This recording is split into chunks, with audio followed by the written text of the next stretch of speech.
morning, everyone. Kindly confirm to me that you can all hear me. Are we good? Hear you. Okay, thank you. So, how are we doing today? I'm doing very well. Thank you. How are you? Okay, so Chidima, it's a pleasure to have you here on the show. Hi, I hope you can hear me It's a pleasure clearly. to have you here as well. Hi, So, you how is it going at our respective one. locations? Yes. I can hear you clearly. I can hear you, Chidema, as well. Though it's buffer. Great, I can hear you too. Is Awesome. buffering? I can see you guys fine. Okay, I you're hear you okay as well. okay, it's buffering a little, but I'm sure the connection will stabilize in a little bit. Okay, great. Okay. So today we'll be looking at a very, very interesting topic. And to all our guests out there who have joined us on today's session, we'd like to say welcome. We recognize your presence and we appreciate you taking out the time to join us on this amazing forum. Okay, so we're looking at employee dynamics and how it affects an organization and how the organization can still keep its focus in spite of the whole spectrum of activities and expectations that employees can have in an organization. So employees are coming with their own set of expectations and mindset of what the organization should do for them in order for them to be able to become a part of that family in the business and in order to be able to deliver on the business goals and business objectives on a rolling basis. And then the organization on its own part also has this expectation that has been well defined long before the employee came on board. And they are having all these KPIs that they are expecting to be fulfilled.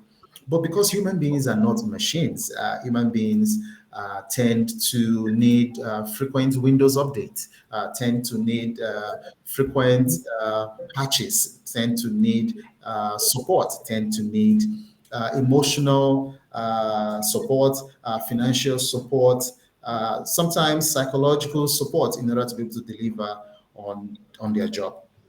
And so we find organizations having the need to begin to be interested in their workforce beyond just the job that they do for the organization. So, in this regard, I want to ask, as opening statement from both of you, what has been your experience over the years in having to deal with all the dynamism that employees bring to the table, and yet, as guardians of the business objective, being able to still achieve the business goals, which is the keeping focus part. So I'll go with Chidima first. Chidima. Oh, thank you, James. A very important question. And I get asked this a lot, especially by owners, as a sense of like how much we do for the employees and still keep ourselves profitable, because sometimes it seems as if there's so many things coming up every day. There's so many things employees need. You don't want to be blasted on social media as a toxic work environment or a toxic, but at the end of the day, people are not just a set of skills, they're a compendium of different facets of their lives. And it's very important that you recognize the whole person. So yes, there might be some cost associated with it, but it's very important to ensure that you have healthy, engaged employees that are committed to the work they're doing, as opposed to putting employees in an environment where they feel that they are burnt out and things like that. So, of course, you must be at the forefront of understanding what the needs of your employees are. And I feel there's a system in which you can put that in place that it will not be too maybe financially draining for companies, but also that employees will feel that they are heard. So once you put those mechanisms in place, first of all, and ensure that you're asking the right questions and you're being in the forefront of getting the feedback from employees as to what it is that they need. And then, of course, be committed to putting your money where your mouth is. You see some companies, they say wonderful things about their employees, but when it comes to bringing out the financial backing for whoever is driving it, whether that's HR or whoever is then, that's when things kind of fall apart. So companies should ensure that they're doing that is very important. recognize that employees are whole people, and then do what needs to be done. That's what I would say for that. Oh, great. Uwa, what do you want to say to this? What's been your experience in this regard? Chima has pretty much summarized what most active HR professionals experience when it comes Yeah. to balancing, the workforce human needs and then of course the business needs. It's a fine line, a very thin line that one has to straddle, and it can be tricky. But if you, from my experience, if you've got the culture right, Mhm. then chances are everything else sort of falls into place. Everything else feels easier if you created a culture of ease, a culture of open communication, a culture of mutual respect. And when I talk about communication, I always say that um, you cannot communicate too much, especially with your employees, especially with the position of the organization. If the organization is struggling, let them know. If the organization is doing well, let them know. It's been I think one of the places that I worked with that kind of communication, open communication. Um, the employee satisfaction and employee engagement levels were really high. We really had people leave. We weren't paying the best, but people were happy to be there, to work there, because they understood that their personal needs would be addressed, even as the focus is also on business objectives. So because they had a clear picture of the business goals and the business state at every point in time, they knew not to be ridiculous in their requests. I mean, you can't come to a business that is struggling and say, okay, we want, an increase, because there's Exactly. there's no logic in that. So I believe strongly that communication, um, a culture of communication, open and honest communication, two-way communication is very, very important. Of course, your policies and your processes are going to lay the foundation for that culture. But if you get that right, I believe you get pretty much everything else right. Oh, great. Thank you for that. So now tell me, Uwa, compared to if we look at your experience when we look at cross-border experience, can we say that this is the same for being in Nigeria and being in Europe? Can we say that these expectations from employees is a universal concept and is not just a cultural thing? It is a universal concept from my experience.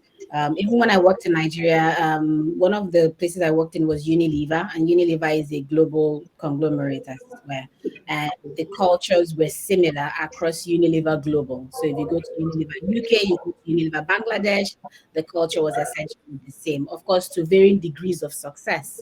But the employee expectations are usually the same, because humans are humans the world over.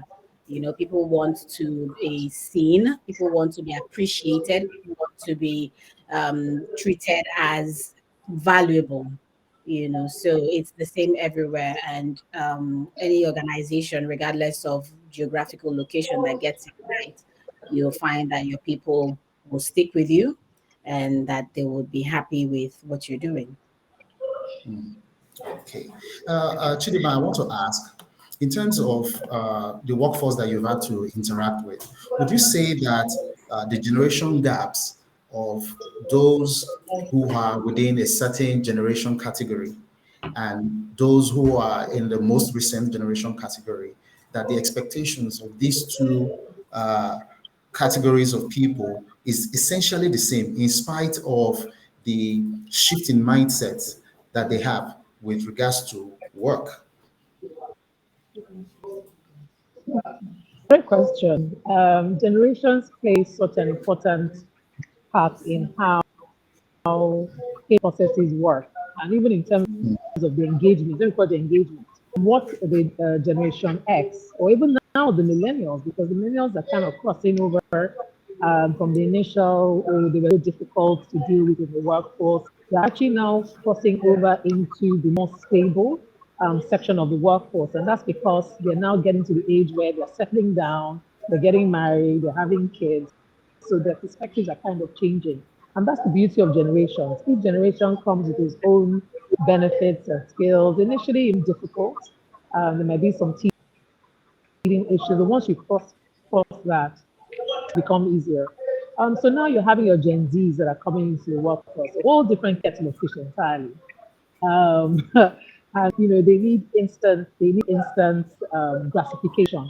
Unlike before, if you have a Gen X person, the person is saying, "Oh, in 5 years, I know I can do this," and then after that, 8 years later, these guys are not. I mean, 5 years. I'm not going to give you 5 years in the organization, and if they are, by then they must be the head of the department or a VP running a huge. You see it. So when you're trying to engage people like that with that sort of mindset, you have to first of all value them, as core contributors. In our own time, we're willing to do the work and pace ourselves and realize that after time, you earn the right to have certain. But this generation, they're not ready to. They feel they deserve it at this moment. So strategies that you have to develop when dealing with them is a little bit different. We have to first of all, as HR people, deconstruct how we have been taught that engagement and rewards work. You have to deconstruct and then now look at ways that we can reward people for things that they do, like within teams, on projects. Give people exciting projects. Maybe even remove those titles like before, when you give you a head of department or a manager, it meant something. Now everybody can be a manager. Like, what does it really mean? So we really need to ways that we can show that we value them, because they do bring very interesting, important skills to every organization. First of all, value that. It's not only age that warrants, whatever perks, and then try and find a way that we can engage them in their own in the way that they will understand and value. So as Owen has said, really have open communication, have good dialogue. What are the things that are important to you? What are the things that you like? How would this job fit into you? Just a quick one before I hand up. When you're interviewing somebody from different generations, it's very for the generation X's and even millennials, you want them to sell themselves to you, and then you determine whether they are right fit. With Gen Zs, you are selling your company to them. They have to figure out why they even want to work in a place like your company. So right from recruitment onto onboarding into their participation within any team, we really, as HR professionals, have to begin to rethink how we do that. From interview, you're trying to tell them to see the future with you, and then when they come in, you value their contribution, make them feel, part of a team. And then if you have them for a year or 2 years, I think your company has done very well. I don't really see how you're going to engage Gen Z past that point. So when we used to have all those sort of surveys, you're saying, oh, they've stayed in my company 10 years, 15 years. I don't see that as a reality for the future. That might something you just have to forget about. So yes, it's very important to pay attention to the generations and then adapt your HR practices to suit the relevant ages and the things that are important to them. Thank you for that. Now, Uwa, I want to ask, does this mean, therefore, that in changing, without changing our business goals, without having to yield to every employee complaint, how do we still ensure that the company still fulfills its business objectives, satisfies its stakeholders, and is still contributing positively to the world it operates in with all these volatile employee situations? I think the first approach would be not to see focusing on employee needs as a disadvantage, is rather than it is an advantage, because it is your people who are going to help you achieve those business objectives. So you need to find a middle ground. I always say find a middle ground. And of course, everything starts with the kind of people that you're bringing into your organization. So I always say that the entire process needs to be broken down into 3 pillars: your people, your processes, and your place. And of course, your place can incorporate your culture as well. So from the get-go, you need to determine the qualities that your people should have. Have a person specification, the kind of people you want in your environment, in your organization. So when you start with that approach, it sort of lays a groundwork, a foundation for the people you bring in. And then it is those people that, I mean, the intention would be that it is people who can see the vision of the company, that can identify with it, relate with it, and work with you towards it. And of course, if you're communicating effectively with them, then there's no way there would be a disadvantage to you because you pretty much laid your cards on the table. And if you meet basic needs and add a little extra, it can't be a disadvantage because you have to spend money, you have to invest money to make money. If you invest in the right places, your people, your processes, your products and services, eventually everybody's going to be happy, all your stakeholders. And when you're thinking stakeholders, your people are your stakeholders as well. They're a very important part of the stakeholders, not just the people who sit in the boardroom. So we need to, yes, I know we always say you can't please everybody. You're not jollof rice or you're not white wine, but you still need to find a way to find a balance to please at least each category of stakeholders 80% of the time. And like Chidima mentioned, surveys usually help with that as well. You need to have people have a way of expressing their needs to you because human needs, employee needs are really, and in the past 5 years, they've changed so drastically. So you can't begin to depend on past research and past processes. You need to keep your eye on the ball. And the only way to do that is to ask people, what do they need? What do they want? If you look at job vacancy ads nowadays, at least in this part of the world, it looks like a proper marketing tool. It's no longer just we are looking for so person with this number of experiences.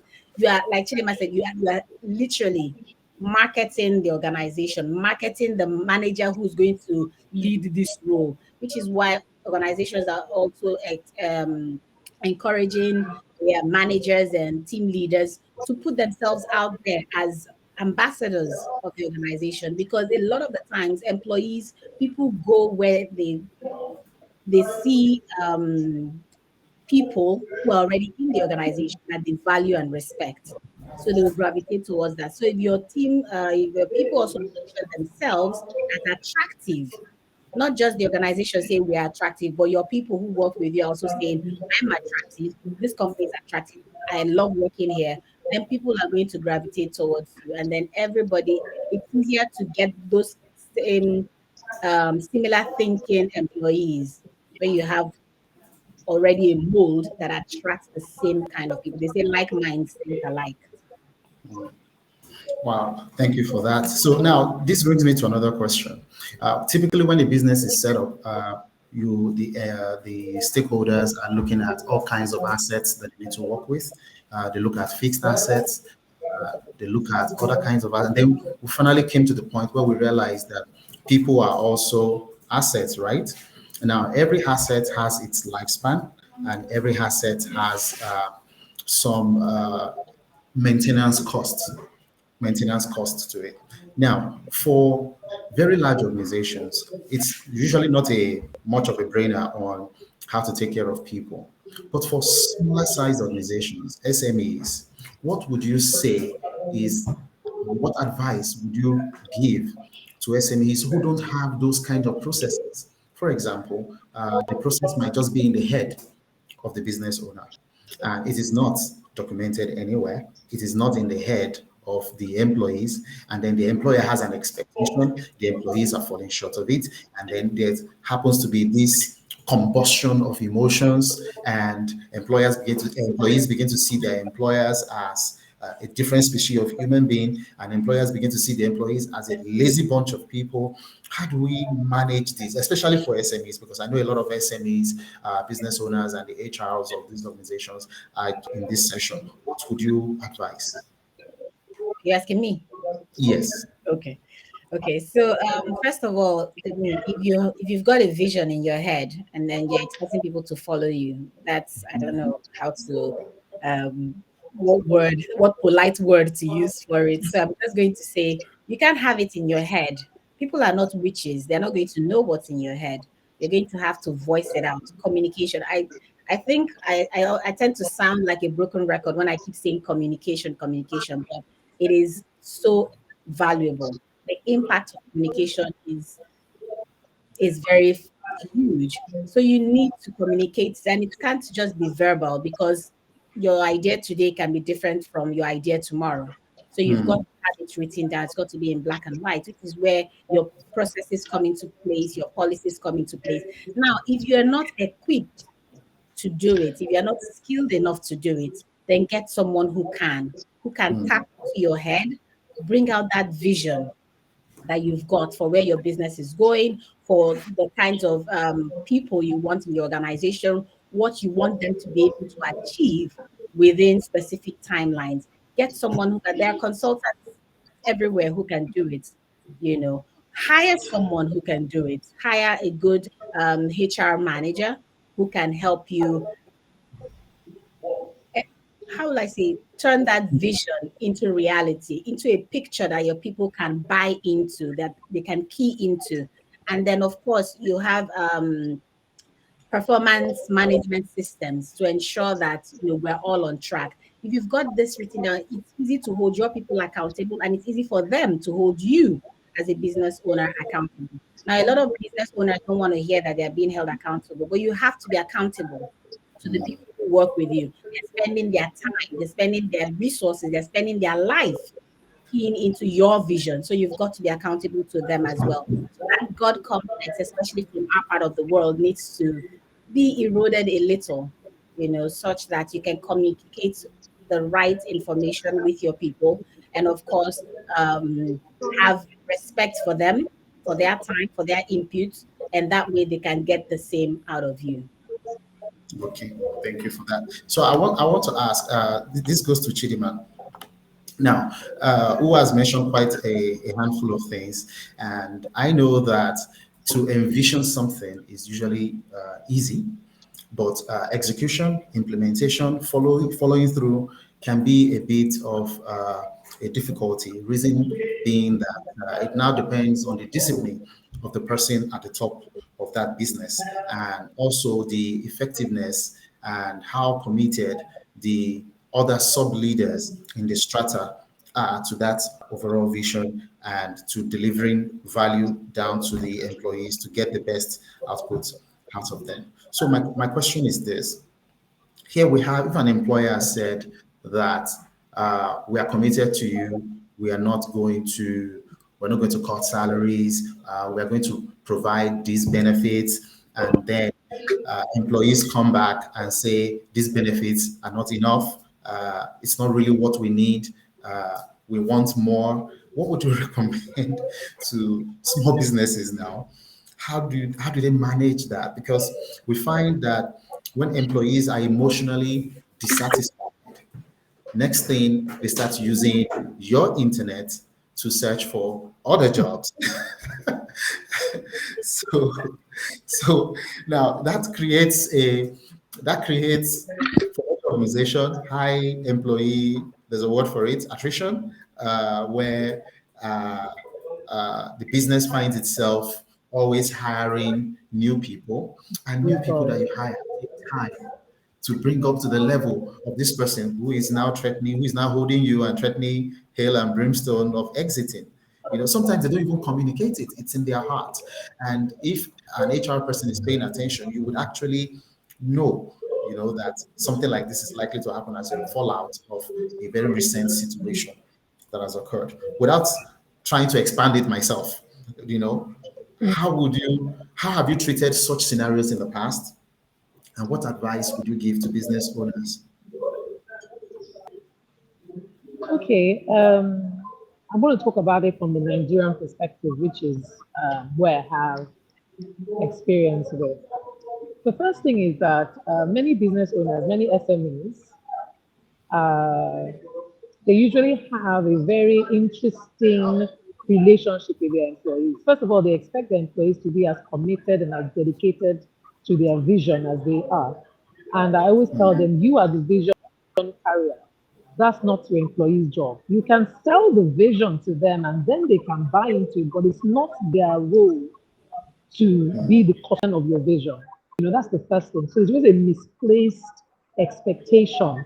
Some business owners are, they're not as committed. Look at this as yeah, you're the owner of the business. This person came in for a job. There's a particular role and supposed to be focused on doing just that.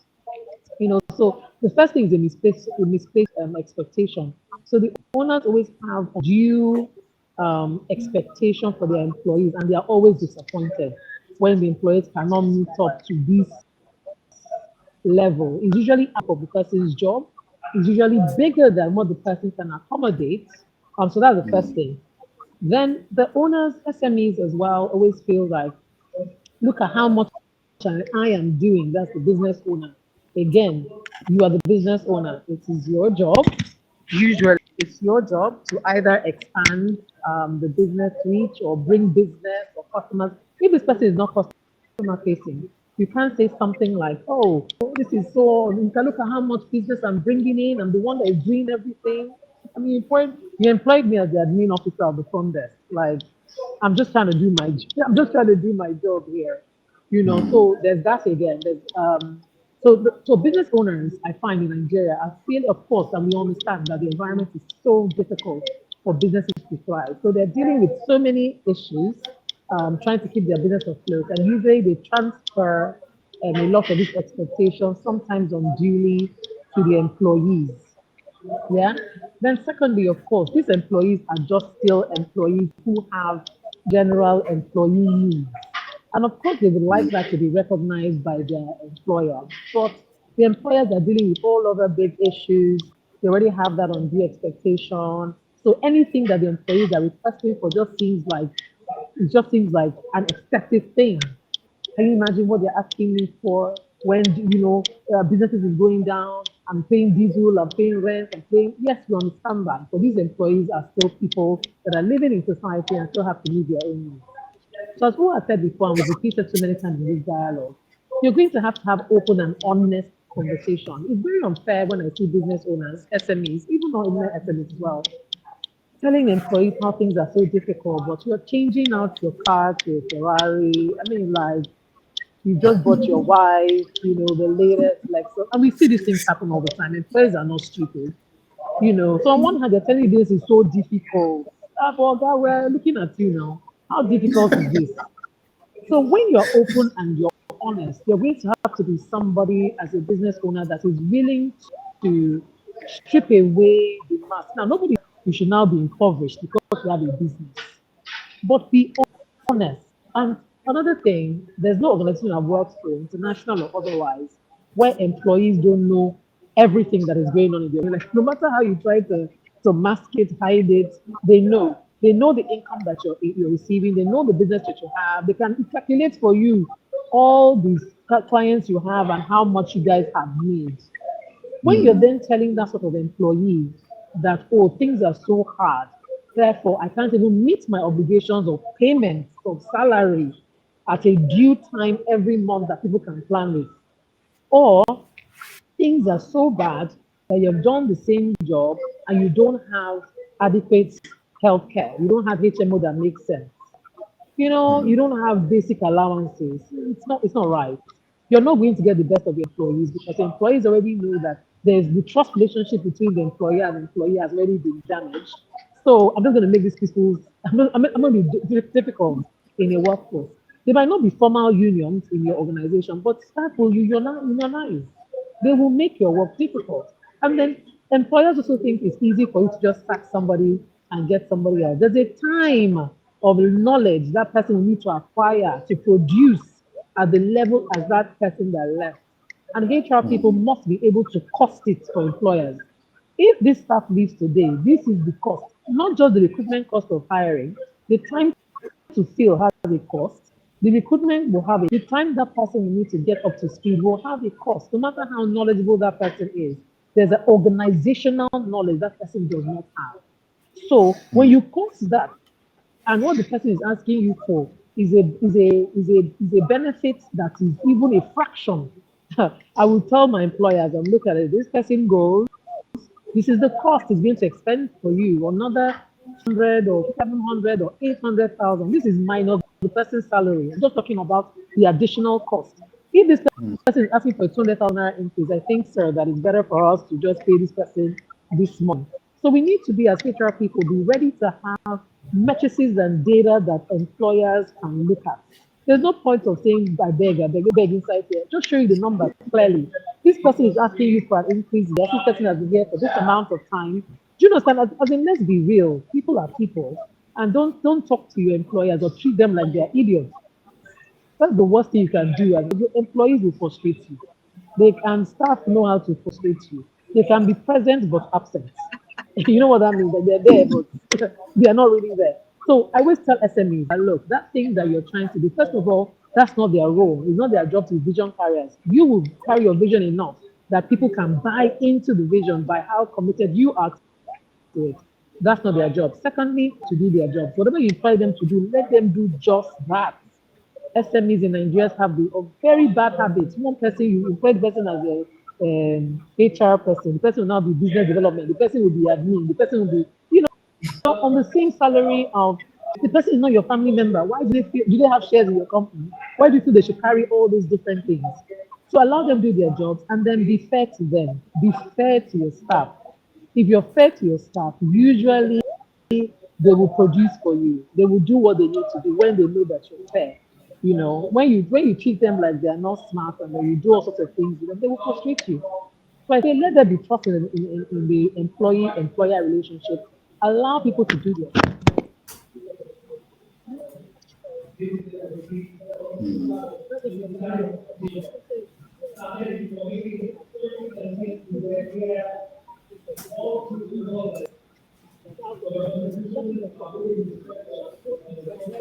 Okay. Oh, it appears we lost Chidima's audio there, right? Yeah. Okay, Chidima, it appears we lost your audio But a little before bit. we proceed, perhaps I can chip in a little. Yes. On this Okay. because I found it sort of crucial. And towards the tail end, Chidima mentioned some things that I had, sort of filed away in my head that I'll talk about, which is numbers, data. HR has access to an astronomical cache of data that is rarely used. So that's where your data comes into play, numbers. So if you have an employee who's sort of holding you to ransom because they have certain needs that aren't being met, or they had expectations that have fallen short, then you can use the numbers to determine how much value they have given the organization. So it's not for the employee to say, oh, I'm bringing in this volume of business, or I've added much value. If you've got, and I always go back to your policies and your processes, if you've got that in place, then you can actually bring it out in black and white in numbers and say to these employees or the business owner that this is how much value this person is bringing, or this person isn't bringing in that much value anyway. And if we weigh the cost, or if we calculate the cost, bringing in someone else in the long term generate more value for the organization. And then one of the ways you can preempt or be proactive about handling the potential of this to happen is your performance management system. You have to be able to measure performance, measure it in a way that is clear to everybody. And I always say to organizations that have appraisals once a year or twice a year, it's not enough to just have that official one or twice. Have your managers conduct one-on-ones regularly, so that at every point in time, the business, the team leader, the employee knows where they stand as regards how much value they're bringing to the table. You can't wait until when 6 months down the line or a year to tell the employee, oh, you haven't been performing great. It's not even valid. It's not even beneficial to the organization to do that. Then why keep paying this person for 12 months when you know that they are not bringing value? You have to make sure that they're at every point in time they understand. And if it's done right, I've worked in organizations where before appraisal time comes, employees can tell you what their rating is going to be. They can tell you if they're going to get a bonus, how much that they can calculate it themselves because they can, it's so meticulously done, calculated that everybody knows at every point in time where they stand. So it's got to be that, that precise, your process. Wow, fantastic. Thank you for that contribution there. All right. Chidima, I want to come back to you again. And this time around, it speaks to the Hope you can hear hiring me. process. Okay. You can hear me, right? I can hear you. Can you hear me? Yes, we Yes, can. I can hear you loud and clear as well. Great. Okay. Fantastic. So now, Hiring when process. it Let's do comes, that. yes, yeah, exactly. When it comes to the hiring process, there was a post I saw. I think I saw it probably on Hua's timeline, and so you are conducting an interview, and 5 minutes into the interview, you find that the prospective employee, is not a cultural fit. And the question now goes, do you continue to fill in the rest of the interview time, or do you bring the interview to an end? So now, no good answer was provided. I think the poll result was a 50-50. Yeah, more or less. It was a poll, and there were some interesting takes, but I'd love to hear what Chidima thinks. So now HRs are torn between being kind, being warm, trying to also help the psyche of the other person across the table in order to let them know if they are not a fit, to give them insight into what makes them not to be a fit so that they can work on that uh, in preparation for their next job, you know. And now for cultural fit for organizations and SMEs, not even just the very big businesses now, do you sometimes find that an employee post interview, having been engaged, is not a fit? However, the person is a top performer. You get what I'm saying? Is not a fit culturally. This Okay. person has more frequent issues with coworkers, has more demands, financial demands, time demands, not usually available when you need them, but they are turning up the results. So for SMEs, not really for the big players now, how would you recommend that they handle such a situation? Okay. Are you done with the question? Yes. Okay, great. That must have been a very interesting call. I would ask the question how in minutes seems a very short time to determine someone's culture fit. But anyway, this is a lot in interviews, and um, you have to be careful that the interviewers are people too. I hear sometimes this culture fit is just that you don't like the person. The person kind of rubs you up the wrong way. The place of no, yes, I mean, but people interview, not robots. Place of this person doesn't really go with how, the kind of person I am or what I would like. But all organizations that make that sort of assessment, I do ask them whether they've actually spec their culture. Is this something that they actually have as a blueprint, or is this something that they feel they? Because if it's not something that is spec, it's difficult for you to ascertain in an interview whether that person has a culture fit. Every interview has two aspects. Of course, the technical aspect, which is can the person do the job, and then this culture aspect and behavior and all of that. Many companies, and especially SMEs, have not even spec. They don't even know what that is. They kind of have an idea of how they want people to behave. And in an interview, unless that person is coming in as a culture champion or something that the person is responsible for culture is something that can be acquired. It's something that can be learned. It's something that somebody absorbs. Because remember that the culture of the organization that you're saying this person has is not a fit for, is not a fit for, is not how would I put it now? It's something that can be learned. It's just the same way you have people who have lived in the US, or let me say, you live in Nigeria for many years, you behave a certain way. you shout at drivers, you come out in traffic lights, you behave that. You go abroad, you do, is that how you behave? You don't behave like that because the culture of that place has been defined by policies, rules, regulations, even sometimes awareness, training. It's something that can be acquired. We do assessments in my organization for cultural fit, but to is not to how do I put it now? Is not to be used as um, a reason not to hire somebody. For us to know how we need to develop the person. Now, unless the person is exhibiting totally destructive, I mean, when I mean the cultural fit, maybe you're using insultive language, or you're abrasive, or you're in a way that, well, I don't even know what you can even display to show an interviewer that no, no, no, no, no, we cannot continue with this interview. I don't really think it's a very um, fair assessment if it has not been actually documented and spec that these are the kind of people that we need. Because you don't want to also be an organization that is not actually is not really fulfilling your own diversity mandate. People are different. We work in different organizations. If I've worked in a Nigerian bank where I'm in marketing, and then I now come to my salary, maybe people are all nice, and your own business development is more of a higher type of, oh, we know you, we love you. It's not the same thing as a cutthroat business environment. So if I've worked there for 5 years and you're coming into this new place, of course it's going to be different.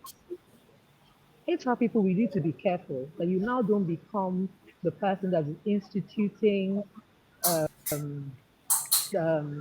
what's the word is escaping me now?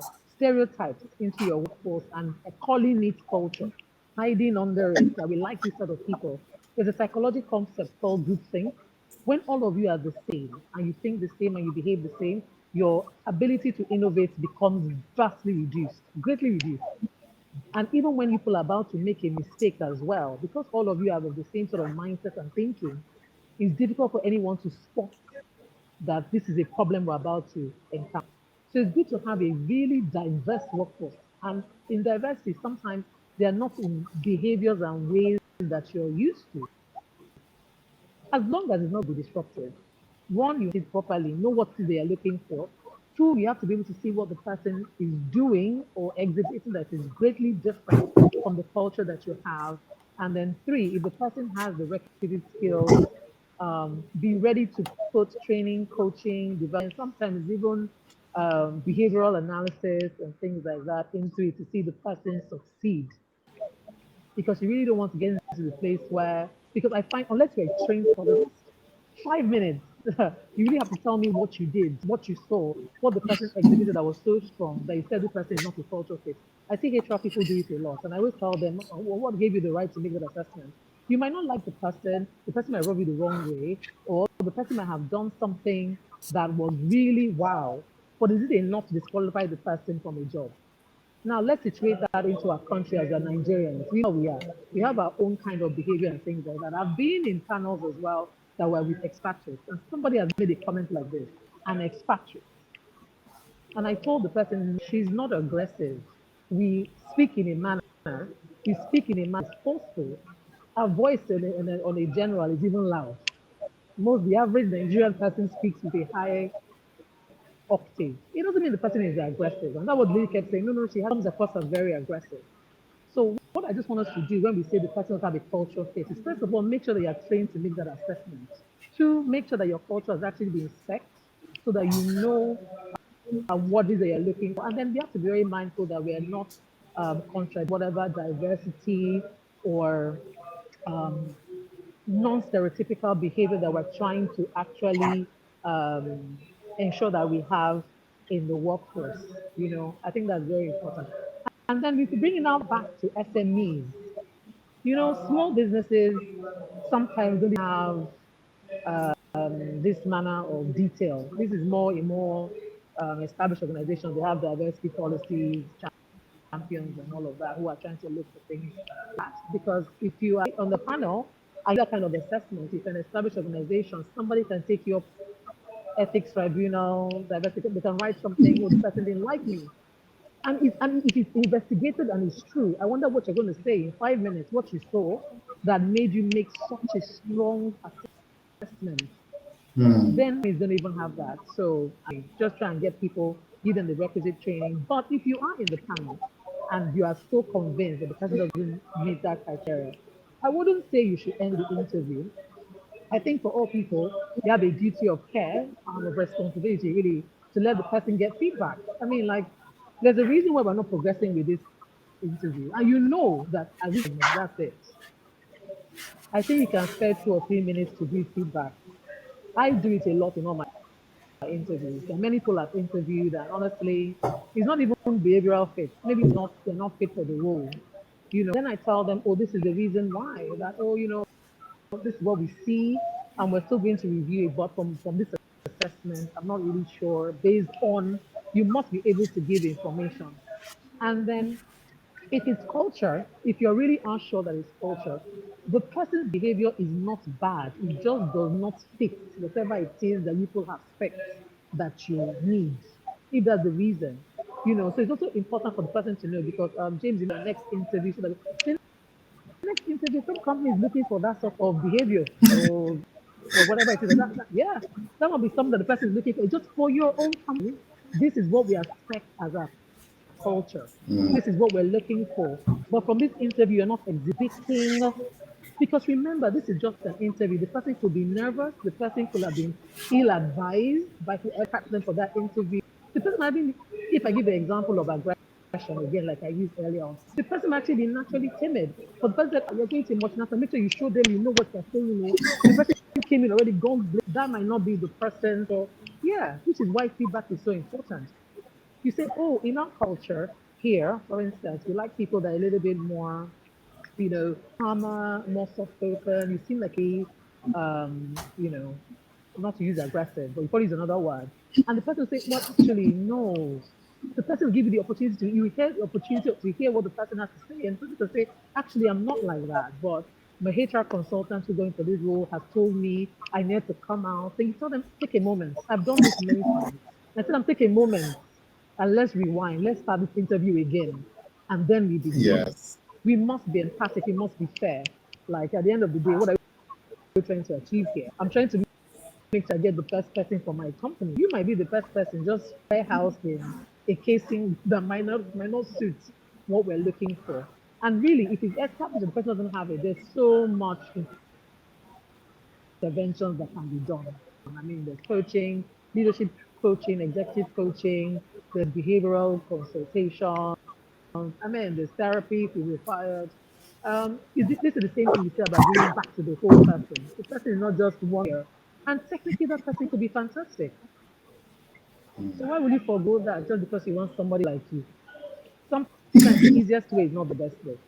My Mm. thought. Awesome, awesome, awesome, Yeah, tremendous. in a little. So Yes, please go ahead. the example Chidinma gave about Nigerians who misbehave at home and then go abroad and act right, and Mm. that's because there's regulations, there's laws and all that. I think it's not just that because in Nigeria there are regulations and laws. It's because there are consequences to actions Mm. that are executed. So you don't want employees. If I turn that on its head and put it in the workplace, you don't want employees who are only acting right because because of the laws, because of the consequences, or they could lose their job, they could get some sort of disciplinary action. You want people who would exhibit it because it is second nature to them. So when I'm thinking culture, I'm not thinking in terms of your communication style. That's by the way. You can have people in meetings who would never say a word, you know, but they bring value in other ways. And then you have people in meetings who are always the loudest, and probably half the time all they're doing is actually motivating the rest. So yes, diversity is great, but there are certain things that you cannot compromise on. So for instance, um, let me use integrity as an example. It's something you can't say, okay, we'll train integrity into you. There's certain you cannot. I've had someone say when I worked at a consulting firm, who are people are, sometimes they pad their accounts, they do this, let's give them training. How do you train people to be honest? How do It's you impossible. test for honesty So in integrity, in an interview? you can find, there are certain, I've been in interviews where How? someone says, oh, these are my qualifications, these are my experiences, and at the end of the day you find out that the CV isn't theirs. Hmm. I saw that at a telecoms company in Nigeria. So you can find out some of these. And when I'm saying culture, it's not in terms of how you dress or how you speak. I mean, considering where I am, I pretty much stand out half the time, you know, exactly. But I'm not getting jobs because of that. Where I work currently, I work in the aviation industry. You have to be able to stay long. They sort of look for people who are passionate about the industry. So you could be good at your job, but there are certain tests and assessments that we run, and you could even come in eventually. A few months down the line, because of how regulated it is, some people don't stay. It's too much for them. But there are people who live and breathe it. They'll wake up in the middle of the night, they're still thinking, okay, this new regulation, how are we going to, maneuver? So those are the kind of little things, well, not so little, that I would say, you can't train into people. But yes, I do That's agree not quite that you proper. cannot, put people into That's stereotypes, okay. and that diversity is crucial, extremely crucial, because then you can get the best of different kinds of people, different perspectives, different experiences and cultures. Wow, thank you very much for that. Now, on the diversity note, that is where I want to wrap it up now. Now, I know you are in a climb where diversity is not just a buzzword. It is something that that has to be practiced, and there has to be evidence to show for it. And we are in a climb where, for now, it is still a buzzword. Now, perhaps, how do you handle a situation where an employee, now it's a different thing if you were expecting someone for a role and it comes to the interview cross-dressed, and then it is he's a guy, but he has shown up in all this female attire. How do you handle that situation? So I want to look at it from your side of the world, and we want to look at it from our side of the world. And then also, you have one who complies at the interview during the interview process. There is an expectation. So comes properly dressed and everything, gets absorbed into the organization properly, and then now comes to let you know that I actually am male, but I actually identify as female. And when I try to go to the female restroom, a lot of issues came up. So how do we, if that ever crosses into the border here in Nigeria, how do we handle that? And how do you currently handle that at your end? Let me start with Uwa. How do you handle that at your end? Well, here, I mean, it's pretty much a given that you accept people however they are. While I've not experienced the cross dressing, most people turn it. I mean, the most you would probably see are a guy with polished nails, maybe lipstick and all, and it's commonplace. In a situation where the gender is being factored, like a cross dresser or someone who identifies as different. What we do, my company currently, we have unisex restrooms. So it's open to either gender, male or female. You can use that one. So that's one way to manage that situation. But I think most people are, would I say, professional enough to strike a balance. So you don't have to be out work all, while dressing. However, sexual orientation, gender, everyone just pretty much just looks at it. Okay, is the work getting done? Yes. Are you getting along with your colleagues? Yes. Okay, it's not Okay. a factor. Okay. So that brings me to Chidema. In Nigeria, it is not yet a thing, acceptable practice. But if it does crop up in an organization, what advice would you give to that organization, either SME or an enterprise? Okay, well, for Nigeria, it's actually against the law. So it's actually a criminal. I mean, so can you guys hear me? Yes. Yes, clearly. You guys are first. Okay, great. So in Nigeria, it's actually a criminal offense. So organizations will be hard pressed to be able to deal with that within their policies. But if you're working in a multinational and then the main organization is in a different country that allows that, then you have, even though you're in Nigeria, will have to merge some of those policies across. You might have that. So if you're working in that kind of organization, you have someone that cross-dresses, then you're going to need to ensure that person is supported within the work environment because your policies allow for that. The only drawback from that is because you're then situated in a country that has a law that is actually against that, then it means all employees within their right to also report that they have somebody in the organization. So it's going to be a very difficult thing for a Nigerian company to deal with. So as Ua said, I mean, you have to be a professional. You have to actually have a chat with HR about it. We're not trying to say you can't express yourself, but within this environment, this is what we can do to support you. This is also what you can do to ensure that you're not victimized or bullied or reported or arrested or any of those things as well. So a lot of compromise and dialogue we need to go about because of the country in which we live in. But if another country that the laws um, support that, well, you just have to make sure that you have things in place like genderless bathrooms, training, ensuring that people are allowed to express themselves, be who they are. I worked with a gentleman in a different country that used to he would wear a man's jacket on top but a skirt on the bottom. And that's how he came to work. Initially, for me, of course, the first time I said I was really taken aback, but after a while, we forgot about it. Everybody moved on. Of course, Exactly. coming from Nigeria was a huge shock. And this was a senior manager. It wasn't like a junior, it was a senior. So the first time I wasn't sure because was it a dress up day or we meant to wear fancy dress? But that was just how that was just the way he was. So I even had to have some diversity training. Because honestly, I was taken aback. I was so confused. But yeah, so of course, if you work in an environment like that, there will have been training that will have been done because I was coming from a doesn't have that. They'll have to do some focus training for me and things like that. And of course, within the workforce, but in Nigeria, the laws that do not support that, you have to also speak with the person and tell them and make sure that they're also working safely and are not or arrested or anything like that.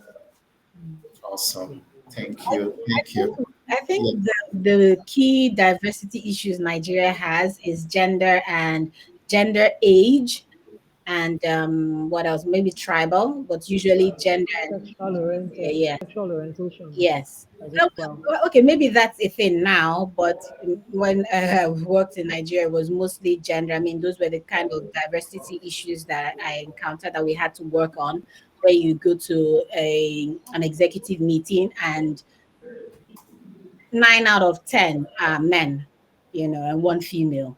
And then out of the 10, maybe eight of them are 50 and above or 60 and above. And the others are at least 40 and above or 45 and above. So those were the kind of diversity challenges we usually had. And then, of course, it also boils down to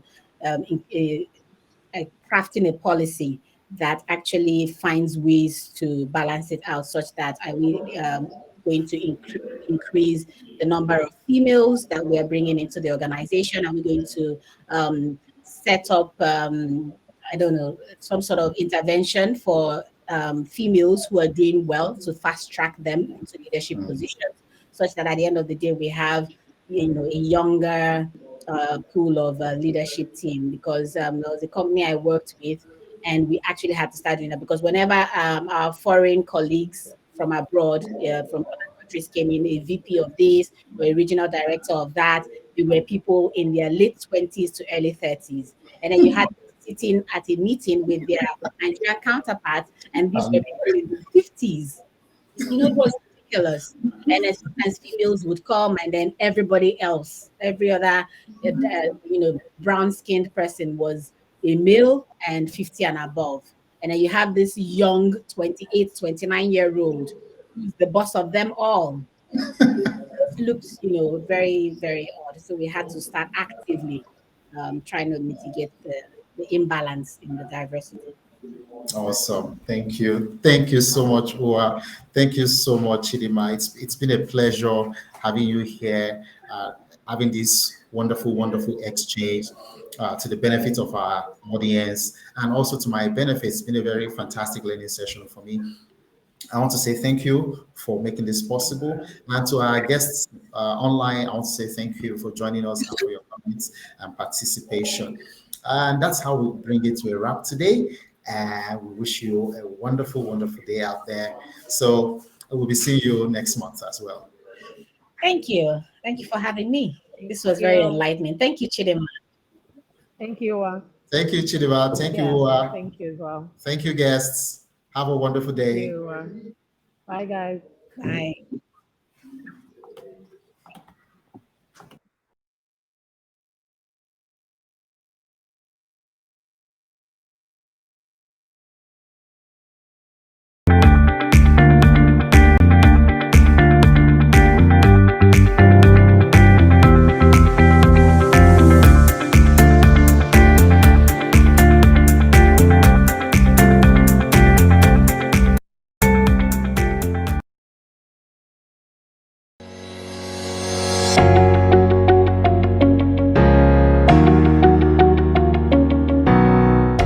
Only need to sign up, upload staff information, and complete a billing setup. Subsequently, payroll becomes fun for you in just 4 clicks. My salary is only available if you complete payroll on a monthly basis.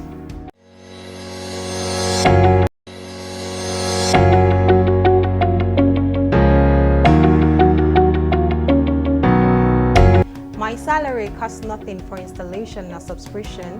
We make money by sharing transfer charges with our third-party payment partners. Therefore, for you to enjoy my salary for free, we insist that you use our payroll model to pay salaries of your employees.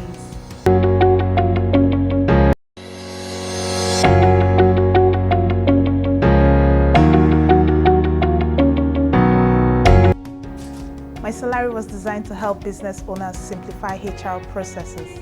So whether you have 3 or 3,000 employees, the software is your go-to solution.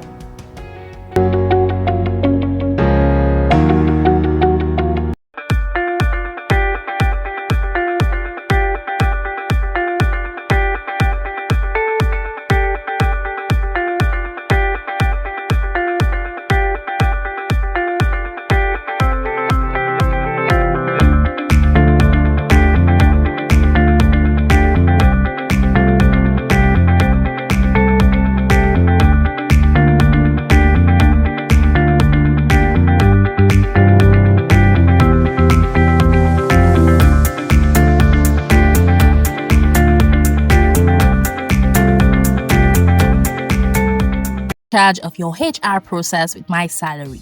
Payroll automation, leave management, tax and pension remittance, time tracking, and productivity improvement just got way easier with my salary. Guess what?